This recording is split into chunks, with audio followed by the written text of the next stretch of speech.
nagai. Dakara, koremo, aru di sini. Kue kara, nagai. Lato ebane. Baru-baru ini, viral di media sosial seorang WNI jadi guru ngaji di Jepang. WNI ini pun sabar mengajari bocah hingga lansia dengan menggunakan bahasa Jepang. Lantas, siapakah sosok WNI tersebut?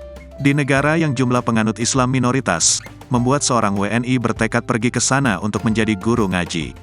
Sosok guru ngaji tersebut bernama Aditya Jatmiko. Aditya bertekad menjadi guru ngaji di negeri Sakura. Tak disangka, di sana ternyata Aditya mendapat murid yang cukup banyak, ada anak-anak hingga lansia.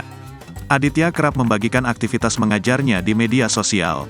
Pria itu terlihat tulus mengajar baca Al-Quran dan Iqra. Dalam video yang dibagikan Aditya, ia terlihat mengajari bocah laki-laki Jepang membaca Iqra. Aditya terdengar mengajari menggunakan bahasa Jepang. Terlihat Aditya menggunakan pakaian muslim rapi, sedangkan bocah di depannya mengenakan peci dan baju koko merah maron. Sang bocah terlihat begitu antusias belajar. Tak hanya anak-anak, Aditya juga begitu tekun mengajari para lansia.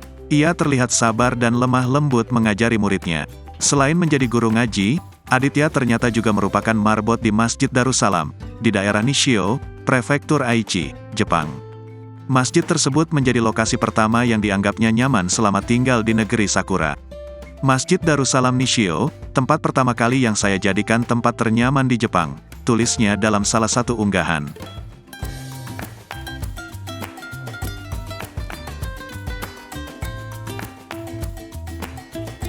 Download Tribun X sekarang, menghadirkan lokal menjadi Indonesia.